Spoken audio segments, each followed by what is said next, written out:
Hello বন্ধুরা, গ্রামের রান্না পিয়ালির সঙ্গে সকলকে স্বাগত জানাচ্ছি। আজকে আলু ও পটল দিয়ে ফলি মাছে পাতলা ঝোল করেছি। এইভাবে করলে গরম ভাতে দারুণ লাগে খেতে। খুব সাধারণভাবে বাটা মশলা দিয়ে রান্না করেছি। তাহলে কিভাবে করলাম চলো দেখে নেওয়া যাক। এর মধ্যে প্রথমে আমি লবণ দিয়ে দিলাম, দুধ নিয়েছি। হলুদ ও লবণটা মাছের সাথে ভালো করে মেখে রাখবো।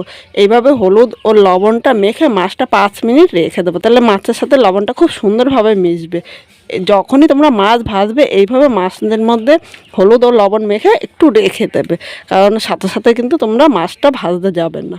বন্ধুরা, হলুদ ও লবণটা মাখা হয়ে গিয়েছে, এবার মাছটা এক সাইডে রেখে মশলাটা করে নেবো। আজকে এই মাছের ঝোলটা আমি আলু ও পটল দিয়ে করব। তোমরা শুধু ইচ্ছে করলে আলু দিয়েও করতে পারো। এই দেখো আলুগুলো এরকম লম্বা লম্বিভাবে কেটে নিয়েছি। এভাবে আমি এই পটলটাও কিন্তু লম্বা লম্বিভাবে কেটে নিয়েছি। আর পটলটা দেখো পুরো ছোকা ছাড়িয়ে নেওয়া, হালকা ছোকা ছাড়িয়ে নিয়েছি। তোমরা ইচ্ছে করলে আলু পটল দিয়ে করতে পারো বা শুধু আলু দিয়ে করতে, যেইভাবে করো এই মাছ সেইভাবেই কিন্তু খেতে ভালো লাগে। তবে ভয়ে আলু খেতে চায় না, এই আলুটা আগে আমি 2 মিনিট ভাপ দিয়ে নিয়েছি, কারণ ভাপ দিয়ে নিলে কিন্তু যাদের সুগার আছে তারাও কিন্তু আলুটা ভালোবেসে খেতে পারবে। এখানে আমি আদা নিয়েছি, যেহেতু প্লেন করবো একটু আদাটা বেশি দিয়েছি। 1 চামচ আমি জিরে নিয়ে নিলাম। এর সাথে আমি কাঁচা পাকা লঙ্কা নিয়েছি। এখানে 7 থেকে 8টা লঙ্কা আছে, তোমরা ঝাল যেরকম খাবে সেই হিসাবে নেবে। এই লঙ্কাটা দিয়ে করলে আলাদা করে কিন্তু আমার আর গুঁড়ো লঙ্কা ব্যবহার করতে হবে না। আজকে কোনো গুঁড়ো মশলা ব্যবহার করব না, বাটা মশলা এই মাছের ঝোলটা যে এত সুন্দর লাগে, একবার খেলে কিন্তু তোমরা বারবার করবে।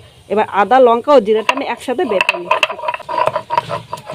বন্ধুরা, এখানে মশলাটা একদম মিহি করে বেটে নিয়েছি। যতটা মিহি হয় মিক্সচারে কিন্তু ততটা মিহি হবে না। বাটার মশলার কিন্তু স্বাদই আলাদা হয়। একদম মিহি করে মশলাটা বাটা হয়ে গিয়েছে। দিয়ে কড়াইটা বসিয়ে দিয়েছি। প্রথমে কড়াইটা কিন্তু ভালো করে গরম করে নিতে হবে, কারণ মাছ ভাজতে গেলে কড়াইটা যদি ভালো করে গরম না করি তাহলে কিন্তু মাছটা নিচে দিয়ে লেগে যাবে। এরপর তেলটা দিয়ে তেলটা আমি ভালো করে গরম করে নেবো। চারিপাশে তেলটা এইভাবে একটুখানি ছড়িয়ে দিলাম। ভাজার আগে অনেক সময় দেখা যায় মাছটা কড়াইতে লেগে যায়, সামান্য একটু লবণ দিয়ে দিলাম, তাহলে মাছ ভাজার সময় কিন্তু কড়াইতে আর মাছটা লেগে যাবে না। অবশ্যই এই টিপসটা ব্যবহার করে তোমরা মাছটা ভাজবে, দেখবে খুব অল্প সময়ে ভেজে নিতে পারবে। এবার এর মধ্যে আমি মাছগুলো নিয়ে নিলাম। সব মাছগুলি একসাথে কিন্তু নিয়ে নিই। মাছগুলো আমি 2বারে ভাজবো, কারণ একবারে ভাজতে গেলে কিন্তু সব মাছ ভেঙে যেতে পারে। দেখো এইভাবে আগে কড়াইটা গরম করলে কিন্তু একটুও কড়াইতে লেগে যাবে না। এবার মিডিয়াম টু লো আগুনে মাছটা হালকা লাল করে ভাজবো, খুব জোরে আগুন দেবো না, তাহলে উপর দিয়ে লাল হবে আর ভেতর দিয়ে কাঁচা থাকবে, তখন ভালো লাগবে না। বন্ধুরা, এখানে কিন্তু মাছটা আমি খুব বেশি ভাজিনি, দেখো হালকা করে মাছটা ভেজে নিয়েছি। এইভাবে কিন্তু ভাজতে হবে, খুব বেশি ভাজলে এই মাছ কিন্তু খেতে ভালো লাগবে না। এবার এই মাছগুলো তুলে নিলাম, একইভাবে এই বাকি মাছগুলোও ভেজে নেব। এখানে আমার সব মাছগুলো ভাজা হয়েছে। দেখো মাছগুলো কিন্তু খুব বেশি ভাজেনি। কড়াইতে অনেকটাই তেল আছে, আলাদা করে কিন্তু আমি তেল দেবো না, এই তেলেই পুরো রান্নাটা করব। একটা শুকনো লঙ্কা সম্বাদ দিলাম। এর সাথে আমি ছোটো চামচে 1 চামচ জিরে সম্বাদ দিয়েছি। 1 সেকেন্ড ভেজে নেব। 1 সেকেন্ড ভেজেছি, এর থেকে কিন্তু বেশি ভাজবো না। এবার প্রথমে এর মধ্যে আলুগুলো নিয়ে নিলাম। সামান্য একটু লবণ দিলাম, খুব বেশি কিন্তু লবণ দেবো না। এখন লবণটা আলুর সাথে নেড়ে চেড়ে মিশিয়ে নেব। এই লবণটা দেওয়াতে আলু ভাজাটা তাড়াতাড়ি হবে ও আলুটাও কিন্তু নরম থাকবে। এখন কিন্তু আমি হলুদ দেবো না, হলুদ ছাড়া আলুটা ভাজবো, কারণ হলুদটা দিলে আলুর উপর দিয়ে ভাজার কালারটা চলে আসবে, ভেতরে কাঁচা থাকবে, তখন কিন্তু খেতে ভালো লাগবে না। এইভাবে আলুটা আমি 1 মিনিট ভেজে নিয়েছি।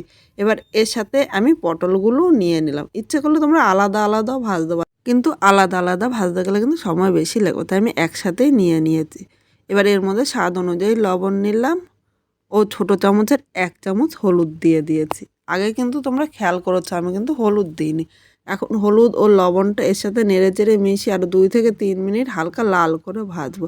এখানে আলুটা একটু ভেজে নিয়েছে, আর পটলগুলো কিন্তু একদম কচি ছিল, তাই পটলটা ভাজতে কিন্তু বেশি টাইম লাগবে না।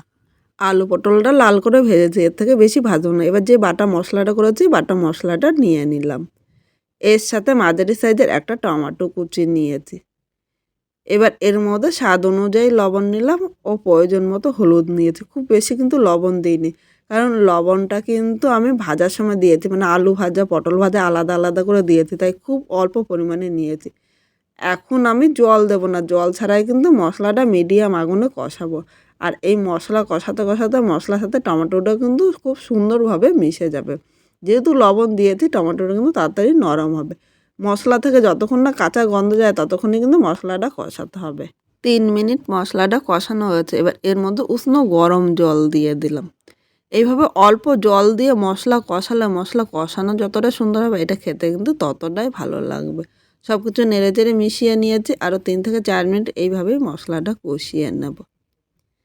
এখানে মশলাটা কষানো হয়ে গিয়ে তার দেখো মশলার থেকে তেলও ছেড়ে দিয়েছে। এবার এর মধ্যে আমি উষ্ণ গরম জল নিয়ে নিলাম। তোমরা চেষ্টা করবে একটু উষ্ণ গরম জল নিতে। উষ্ণ গরম জল নিলে আলু ও পটলটা তাড়াতাড়ি সেদ্ধ হবে ও ঝোলটা ফুটবে, খেতেও ভালো লাগবে। ঠান্ডা জল দিলে কিন্তু আলু পটলটা শক্ত থাকবে, তখন খেতে ভালো লাগবে না। এখানে দেখো আলুটা ভেজে নিয়েছি ও মশলা কষাতে কষাতে কিন্তু আলুটা সেদ্ধ হয়ে গিয়েছে, তাই খুব বেশি কিন্তু এখানে আমি সেদ্ধ করার প্রয়োজন নেই।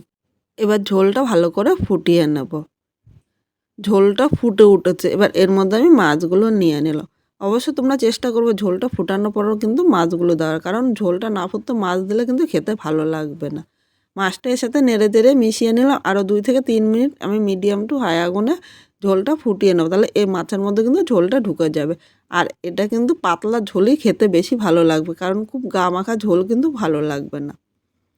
এখানে মাছের ঝোলটা হয়ে গিয়েছে, এবার এর মধ্যে আমি একটু ধনেপাতা দিলাম। এখন কিন্তু আমি উনান আগুনটা বন্ধ করে দিয়েছি। এবার এইভাবে 1 মিনিট স্ট্যান্ডিং টাইমে রেখে দিলাম। 1 মিনিট পর মাছের ঝোলটা নামিয়ে নিয়েছি। আজকে এই মাছের ঝোলটা কীরকম লাগলো অবশ্যই কমেন্ট করে জানিও কিন্তু। নতুন কোনো বন্ধু এই ভিডিওটি দেখতে আসলে ভালো লাগলে একটা লাইক, শেয়ার ও কমেন্ট করো ও সাবস্ক্রাইব করে পাশে থেকো, যাতে নতুন নতুন ভিডিও আপলোড করলে সবার আগে নোটিফিকেশান আপনার কাছে পৌঁছিয়ে যায়।